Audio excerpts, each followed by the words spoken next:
Hello everybody and welcome your faces back again to Crypto Jet, where today we're going to be talking about Tezos or XTZ. We're going to do a little technical analysis on the coin and see what's actually happening, why have we been consolidating for such a while, and where can we expect the price to actually go. So we're going to start with a top-down analysis where we can see a very nice price floor being formed around the $3 mark right here, which was a significant level back in the day. A few bounces here. This was all the way in 2020 May, and pretty much what I can see on this chart is a consolidation in the recent times, and we're not really near the all-time high as with other cryptocurrencies, but we have a nice little zone to fill out right here.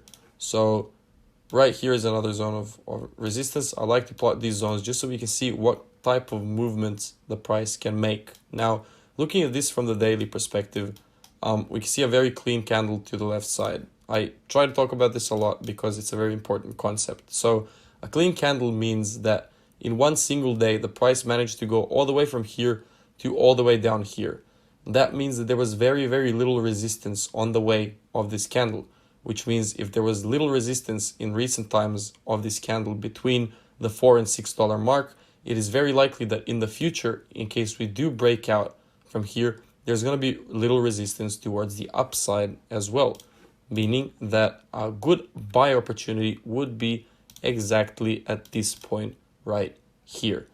Also, what we can see is that the 50-period moving average is currently above the price, which means that obviously the moving average follows the price, but intuitively we can say that the price should be following the moving average as well, because the price should flow in sort of if it's in an uptrend, it should be a healthy uptrend, right? It shouldn't be something like this all of a sudden and then that's not healthy, because that will just cause a huge dip back into the line of the original uptrend, if you know what I mean. So something like this, something like what Ethereum was doing. Please go take a look at that video, because Ethereum made somewhat of a move that looks like this, right?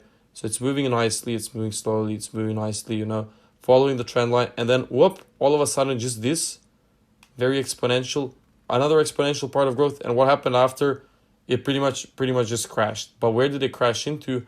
It crashed straight back down into the original healthy growth trend line. So I didn't draw this perfectly, but that's pretty much what happened. And what we expect Ethereum to do at this point is continue to make higher highs, but healthier higher highs, rather than just growing completely exponentially, right? So let me just remove these lines.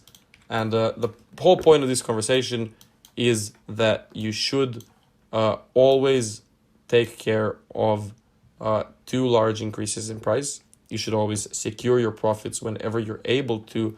And when you see a consolidation like this, plot out your top zone, plot out your bottom zone, and see where there's clear areas for price to go into. This will help you tremendously for trading in the short term. Now, in the even shorter term, moving on to the 4-hour time frame, we can actually see a zone of a zone of resistance around the $3.5 mark forming right about here. Intuitively, we can say that in case we do break out of this area, we're going to continue our consolidation in this top area right here, which is good for the price. It means buyers are coming back and taking over the market slowly, rather than consolidating down here as we have in the recent time, because sellers were in control.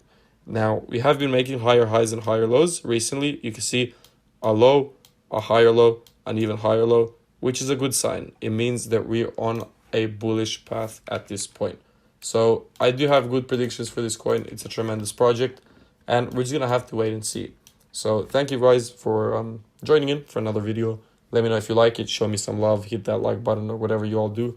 And I'll see you all in the next one. Adios.